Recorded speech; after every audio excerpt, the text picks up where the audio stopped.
changes in this year's H1B lottery? Can you share any major highlights? Yeah, so major highlight is that the lottery is going to be beneficiary centric. Earlier, the applications were picked on employers, so that one person could be picked 5 times because those are 5 petitions.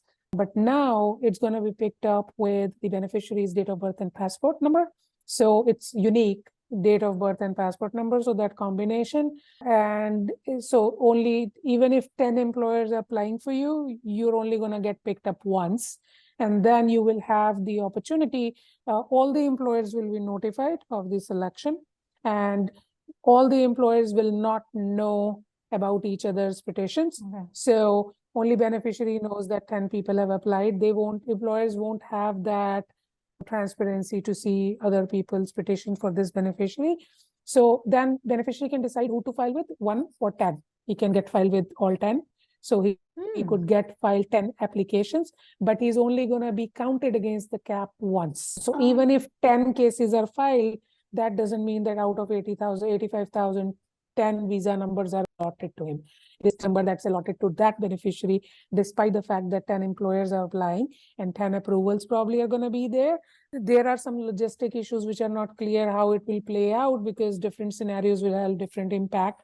So suppose one person has 2 H1Bs filed, one with one employer and the other with other employer. The first one gets approved in premium processing in July with start date of October with change of status. And on September 15th, suddenly he loses his job, but the other petition gets approved, say, also, then can he just join that? Or if it approves later on, can he still go and work with that employer?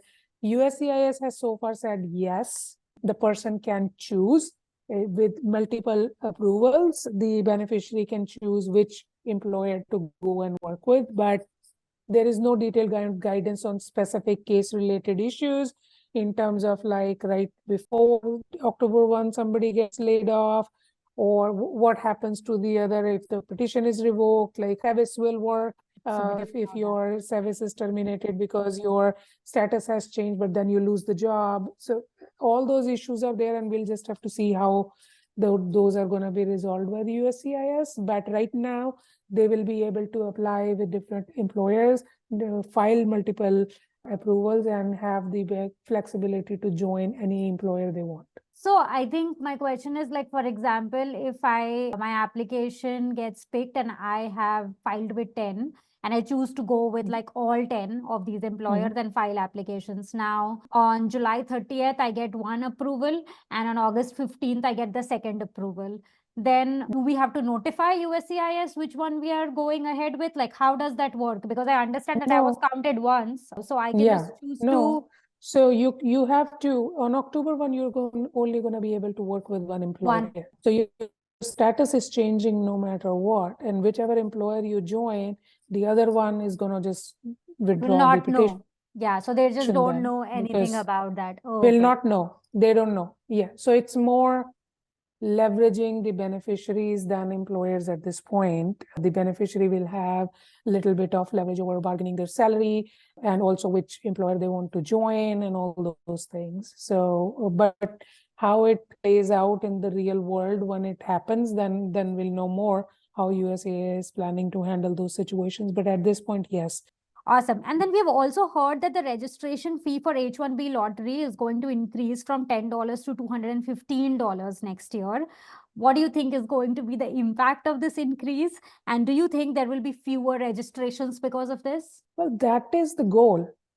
That is what they're trying to do. That like if the fee is like from 10 to 215, it probably will discourage people to just randomly file for 100 people. But is it really that high of a fee that people are, it's going to be a deterrent? We'll see, but it might be helpful, right? Like maybe small employers, consultancies, who don't really have that kind of business, but they're just like filing registrations, that might deter them. Think it's going to be low. Suddenly now it has come down to like, very few applications, probably not. But it might make a little bit of difference, yes. So for like big companies or employees, it's not going to matter as much. It is better for fraud reduction and just consultancies randomly taking up slots. Correct? Yeah. Okay. Yeah.